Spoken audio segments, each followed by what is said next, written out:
I had control over my life, that I could plan my happiness, calculate risks, and contain desire like water in a glass. But water spills, desire leaks, and some choices destroy everything. My name is Claire, and I'm 34. 5 years ago, I married a man 17 years older than me, JonathanPierce.co.powerful.rich. Handsome in that salt and pepper, I run this city kind of way. He made me feel safe, adored. Like I'd never need to worry about rent or heartbreak again. But I didn't marry for money. I married because he made me feel seen. After years of dating boys who only saw my body, Jonathan had one son, Ethan, 22 when I met him. College senior. Tall, athletic, brilliant, and cold. The kind of cold that isn't rude, it's dangerous. He shook my hand like I was an assistant. Didn't call me mom or stepmom, just Claire. I didn't blame him. Would I trust the woman who married my dad before her 30th birthday? No. But over time, the tension settled. At holidays, he smiled more. At dinners, he laughed at my jokes. By his 25th birthday, he started calling me see, I should have seen it. The look behind his eyes. The heat under the surface. But I didn't. Or maybe I did and ignored it. Until that one weekend changed everything. Jonathan had flown to Switzerland for a corporate summit. I was alone in the Manhattan penthouse. The sky was gray, the rain soft and slow. I wore a robe and made cocoa like I was in some Netflix rom-com. Then Ethan showed up. Didn't know you were still in town, I said, surprised. Figured I'd crash here for the weekend. My apartment's being fumigated. We watched a movie, then too. He made popcorn. I made jokes. At some point, the distance on the couch vanished. He looked at me like a man, not a son. And I didn't stop him. Do you ever regret marrying him? He asked. My mouth dried. I don't regret safety, I whispered. But sometimes I miss danger. His hand touched my thigh. And I let it stay. We didn't kiss that night. But the boundary shattered.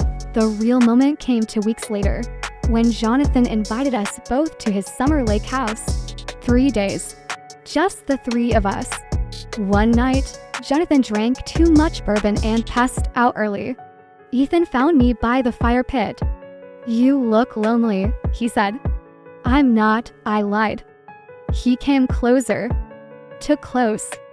You look like someone who hasn't been touched the way she deserves. That's when I should have walked away. Instead, I kissed him. The kiss should have ended there.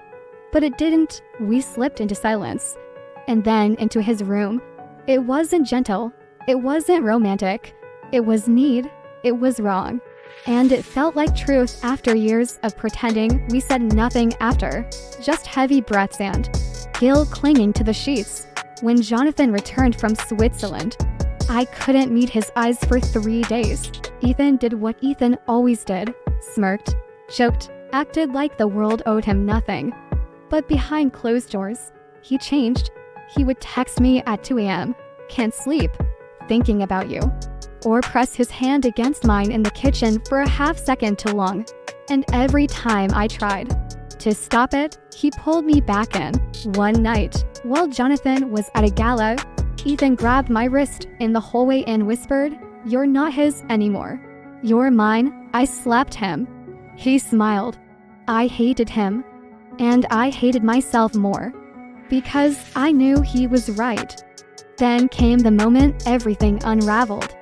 Jonathan left his phone charging on the nightstand. I never snooped. But something told me to look.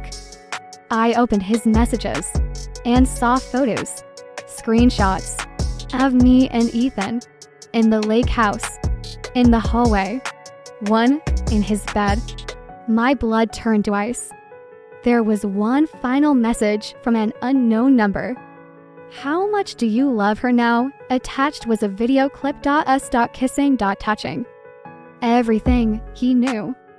He had known for weeks, and he said nothing. That night, Jonathan came home earlier than expected. I was sitting on the couch, shaking. He poured a glass of scotch, sat across from me. "I loved you, Claire," he said quietly. "I loved you more than I ever thought I could love again." I opened my mouth. "Don't," he interrupted. "You'll lie. Or worse, you'll cry. And I can't carry your tears tonight. Why didn't you confront me?" I whispered. He chuckled bitterly.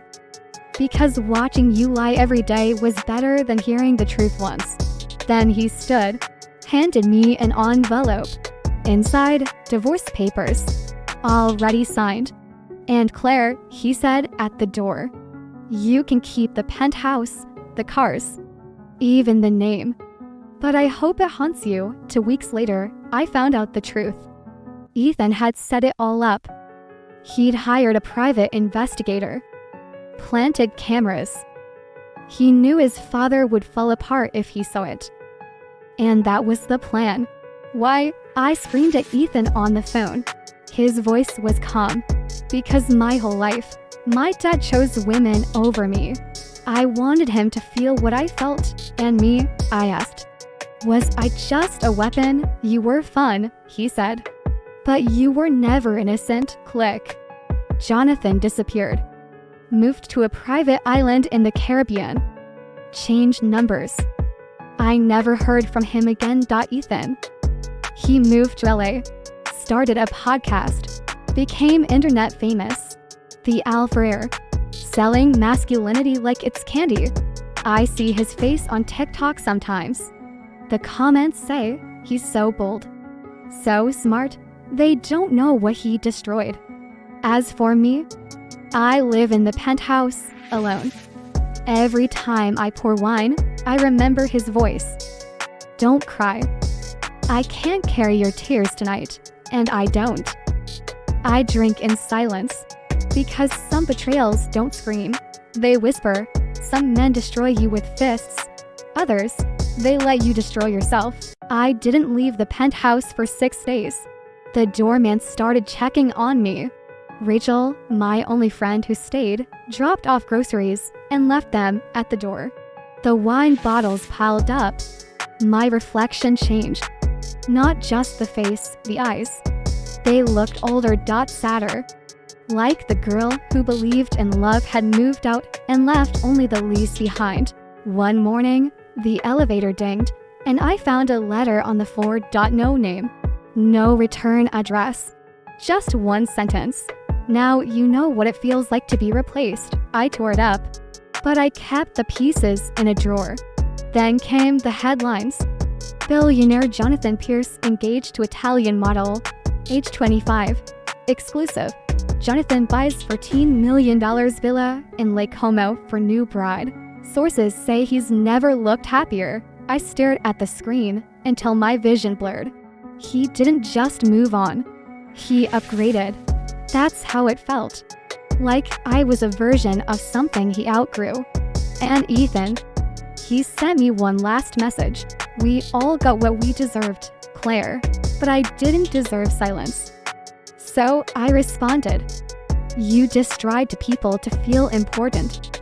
You'll always need an enemy to feel like a man." He didn't reply. 3 months later, I made a mistake. I Googled his podcast. Alpha, episode 48. The woman who liked the thumbnail was a cartoon version of me. Red lips, black lingerie, a snake wrapped around my shoulders. I hit play. His voice was smooth. Charming. She was my stepmom. She was lonely. I was available. But what she didn't know was that I already lost respect for her before she kissed me. He told everything. Twisted, dramatized, but enough of it real to sting. Millions of views. Comments like, "She sounds like a predator. He's a legend for this. Stepmill for event story IRL." I slammed the laptop shut. My throat burned. My hands shook. Not from shame. From rage. That's when I made a plan. Not revenge. Just closure. I booked a flight to LA. Wore my oldest designer sunglasses. Checked into a boutique hotel. Walked past his podcast studio and waited. 3 hours. Then he came out, laughing, arm in arm with a blonde girl who looked like she still texted lol. He didn't see me. But I saw him. And I realized something. I didn't want him to hurt anymore. I wanted him to feel nothing. The opposite of love isn't hate. It's indifference. So I left. No message. No scene.